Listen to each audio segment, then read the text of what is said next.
근데 이 반응도 예를 들면 내가 깜짝 놀란다. 깜짝이야. 깜짝이야. 이런 걸 하려면 여러분들이 일방적으로 액팅을 하는 게 아니에요. 외부의 어떤 자극이 돼서 내가 깜짝이야. 뭐야 깜짝 놀랐잖아 라고 이렇게 반응할 수 있는 준비가 되어 있어야죠. 근데 여러분들이 힘을 주고 있으면 깜짝이야 이렇게 되는 거잖아요. 그런 건 연기가 아니다. 연기는 액팅이라고 쓰고 리액팅으로 읽어야 된다.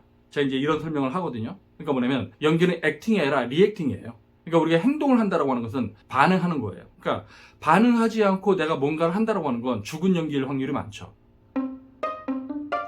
네, 안녕하십니까. 진정 배우를 꿈꾸는 사람들의 멘토 K-액팅입니다. 오늘은 여러분들과 함께 연기는 반응이다. 반응으로서의 연기, 리액팅으로서의 연기에 대해서 살펴보는 시간들을 갖도록 하겠습니다. 여러분들이 이제 연기 연습을 많이 하죠. 근데 여러분들이 연기 연습을 할 때 놓치고 있는 게 하나 있는 것 같아요. 여러분들은 이제 연기가 영어로 액팅이죠. 연기가 액팅이다 보니까 여러분들은 항상 뭘 하려고 합니다. 근데 사실 여러분들이 뭐 대사를 하든 아니면 어떤 행동을 하든 그 행동들은요, 사실은 상대방이 나한테 준 어떤 자극에 대한 반응이 돼야 돼요. 그러니까 제가 이제 학생들하고 수업을 하다 보면은 학생들이 일상에서는 자기가 뭔가 물어보면 상대방에 대한 반응을 보고 말을 하고 또 그 말에 대해서 상대방이 반응을 하면 그 반응에 대해서 내가 자극을 받아서 또 말을 하고 이런 식으로 일상에서 이제 대화를 이어가는데, 여러분들이 연기를 할 땐 상대방의 말을 들으려고 하지 않습니다. 즉 일방적으로 내가 대사를 하죠. 근데 왜 이런 현상들이 생기는 거냐면 대사가 써 있잖아요. 써 있으니까 대사를 외워서 그냥 일방적으로 하는 거죠. 이 대사를 했으면 내가 상대방의 반응을 보고 상대방에 대한 반응으로서의 다음 말이 나오는 건데, 여러분들은 요걸 생략합니다.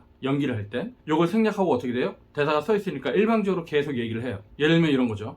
그렇게 잘난 사람이 왜 자기 앞에 진실을 외면해? 자기 앞에 진실이 안 보여? 두 눈 똑바로 뜨고 봐. 안 보여? 뭐 이런 식으로 대사를 한단 말이에요. 근데 여기서 뭐가 잘못된 거예요? 물어봤잖아요. 물어봤으면 상대방이 반응할 시간을 줘야죠. 그리고 상대방이 내가 물어본 것에 대해서 대답하지 않으니까 나는 더 답답해서 다음에 말을 하는 것이고, 근데 또 물어봤는데도 또 대답을 하지 않으니까 나는 다시 더 물어보는 것이고, 그러니까 내가 물어봤는데 상대방이 반응을 하지 않으니까 나는 처음 물어봤을 때보다 더 답답해졌겠죠. 그러니까 답답해지니까 더 화가 나죠. 더 화가 나니까 대사가 더 강해지겠죠. 그래서 두 번째 문장을 물어봤는데도 이 사람이 또 대답을 안 해. 그리고 내 시선을 피해. 예를 들어서 여러분들 일상에서 너 나한테 뭐라 그랬냐? 하고 물어봤는데 상대방이 반응하지 않으면 여러분 어때요? 반응하지 않으니까 끝난다? 이런 경우보다 너 나한테 뭐라 그랬냐? 하는데 나를 갖다 무시한다고 생각이 들겠죠? 즉 반응하지 않으면. 그러니까 제가 좀 아까 했었던 대사, 그렇게 잘난 사람이 왜 자기 앞에 진실을 외면해? 자기 앞에 진실이 안 보여? 두 눈 똑바로 뜨고 봐. 뭐 이런 상대방의 반응을 보고 내가 거기에 대한 반응으로서의 연기를 할 준비가 되어 있어야 되는데, 여러분들은 그렇게 잘난 사람이 왜 자기 앞에 진실을 외면해? 자기 앞에 진실이 안 보여? 두 눈 똑바로 뜨고 봐. 안 보여? 이런 식으로 이제 대사를 처리한단 말이에요. 그러니까 제가 이제 연기 수업을 하다 보니까 이런 문제가 굉장히 심각한 것 같아요. 그러니까 연기가 액팅이죠. 그러니까 일방적으로 하는 거예요.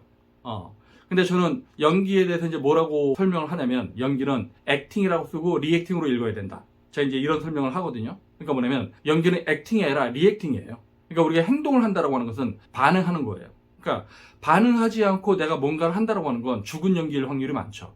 즉 우리가 어떤 하나의 행동이 이루어진다라고 하는 건 뭐냐면, 외부에서 나한테 어떤 자극이 주어지고 그 자극에 대해서 내 감각기관이 수용을 하고 그 감각기관이 거기에 대해서 자극을 받아서 어떤 충동을 일으키고, 충동을 일으키기 때문에 그 충동에 맞게 호흡이 작동을 해서 왜 자꾸 나한테만 그러냐고, 이런 식의 어떤 행동이 나오고 말이 나오는 거죠. 그러니까 여러분들이 이제 대사를 분석할 때 보면, 대사를 분석한다라고 하는 건 내가 이 대사를 어떻게 해야겠다 이걸 분석하는 게 아니에요. 이건 1차원적인 분석이고, 사실은 얘가 이 말을 할 때 이 말 다음에 얘가 두 번째 말을 하는 건 상대방이 어떤 반응을 했기 때문에 얘가 이 두 번째 말을 하겠다, 이게 있어야 돼요.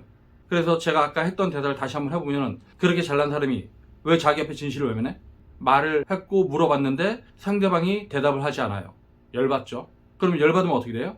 그 열받는 것에 대한 내 충동이 일어났기 때문에 그 충동을 표현할 수 있는 호흡이 작동해야겠죠? 그러면 그 호흡이 들숨의 형태로 들어옵니다. 자기 앞에 진실이 안 보여? 즉 내가 그냥 일방적으로 화를 내는 게 아니라, 이 화가 나는 이유는 상대방이 나에 대해서 반응하지 않았기 때문에 나는 답답해지죠. 답답하니까 그 답답한 것만큼 호흡이 작동하고 그 호흡의 형태가 소리의 형태로 나가는 거죠. 이 소리의 형태가 나갔을 때 우리가 그걸 감정이라고 하는 겁니다. 자기 앞에 진실이 안 보여? 근데도 상대방이 반응을 하지 않아요. 더 답답해지죠. 그러면 더 답답해지는 것만큼 더 큰 호흡이 작동하고, 두 눈 똑바로 뜨고 봐. 안 보여? 그러니까 이런 식으로 내가 뭔가 물어봤는데 상대방이 반응하지 않는 것에 대해서 내가 반응을 하는 거죠. 그래서 제가 연기라고 하는 건 반응으로서의 연기다. 내가 일방적으로 하는 것이 아니라 상대방과의 주고받음을 통해서 내가 자극을 주고 저쪽이 반응을 하고 저쪽이 반응한 것이 저한테는 자극이 되고 제가 거기에 대해서 반응을 하고 제가 반응을 한 것이 상대방한테는 자극이 돼서 이렇게 이제 주고받는 거예요. 그러니까 여러분들이 대사를 볼 때도 A란 인물이 대사를 하고 B란 인물이 대사하고 A란 인물이 대사를 하고 이럴 때만 주고받기를 하는 게 아니라 내가 혼자 대사를 갖다 길게 뭐 10문장, 20문장을 하더라도 내가 말을 하는 거 사이사이 문장과 문장 사이에 상대방에 대한 반응을 내가 인식하게끔 되어 있죠. 일상에서는 그렇습니다. 근데 여러분들이 연기를 할 땐 그 일상의 언어 메커니즘, 언어 연쇄 과정이라고 하는 어떤 이 메커니즘, 그리고 반응으로서 행동한다 이런 메커니즘을 망각하니까 그냥 자꾸 일방적으로 하는 거예요. 일방적으로 하다 보니까 자꾸 죽은 연기가 되는 거죠. 그러니까 여러분들이 연기를 좀 구체적이고 섬세하고 진실되게 접근하려면 내가 대사를 해놓고 그냥 다음 대사가 또 나오면 안 돼요. 즉 대사를 하고 내가 던진 에너지에 저쪽이 반응하는 걸 내가 인식하고 거기에 대해서 내가 또다시 반응하고, 그러니까 제가 연기는 액팅이라고 쓰지만 사실은 리액팅으로 읽어야 된다 이런 얘기를 이제 계속 하는 거고, 이런 것들에 어쨌든 연기에 묘미가 있는 것 같아요. 근데 여러분들이 대사를 해놓고 상대방의 반응을 볼 수 있으려면 여러분들이 연기를 하겠다는 강박관념에 쩌들어 있으면 안 된다고 하는 거죠. 여러분들이 여러분들을 비워놓고 있어야 돼요. 그래야지 상대방의 자극이 돼서 여러분들이 반응할 수 있습니다. 그러니까 내가 연기를 할 때 뭔가 이렇게 딱 하고 있으면 나는 이 문장 처음부터 끝까지 이런 느낌으로 갈 거야. 난 모노톤으로 갈 거야. 난 단조롭게 갈 거야. 난 일방적으로 갈 거야. 이걸 선언하는 거랑 똑같은 거거든요. 근데 여러분들이 좀 몸에 힘을 빼고 대상을 정확하게 보고 그리고 이완된 상태에서 내가 말을 한 것에 대해서 상대방이 자극하는 걸 받아들일 수 있는 그런 몸과 마음의 준비가 되어 있어야 된다고 하는 거죠. 근데 연기를 하다 보면 연기의 본질, 연기의 원칙 이런 것들을 자꾸 망각하다 보니까 그 기본적인 개념을 깨뜨리는 그런 방식의 연기를 자꾸 하게 되는데 그건 연기의 나쁜 습관이라고 할 수가 있어요. 그리고 여러분들이 그런 식으로 연기에 나쁜 습관이 생기면 그걸 고치는 게 더 어렵습니다. 그러니까 여러분들이 연기를 할 때 대사 한마디를 하든 아니면 어떤 액팅으로서 이제 반응을 하든, 근데 이 반응도 예를 들면 내가 깜짝 놀란다. 이 깜짝이야. 이 깜짝이야. 이런 걸 하려면 여러분들이 일방적으로 액팅을 하는 게 아니에요. 외부의 어떤 자극이 돼서 내가 이 깜짝이야. 씨. 뭐야. 깜짝 놀랐잖아. 라고 이렇게 반응할 수 있는 준비가 되어 있어야죠. 근데 여러분들이 힘을 주고 있으면 깜짝이야. 이렇게 되는 거잖아요. 그런 건 연기가 아니다. 그걸 우리가 이제 오버액팅이라고 하죠. 그러니까 우리가 지속적으로 연습을 해서 그런 잘못된 연기, 쓸데없는 힘을 주는 연기, 반응할 수 없는 연기, 굳은 연기, 죽어있는 연기, 경직된 연기 이런 것으로부터 벗어날 수 있는 마음의 준비가 되어 있어야 됩니다. 네, 오늘 반응으로서의 연기에 대해서는 여기도 마치도록 하고요. 그러면 다음 동영상 볼 때까지 안녕!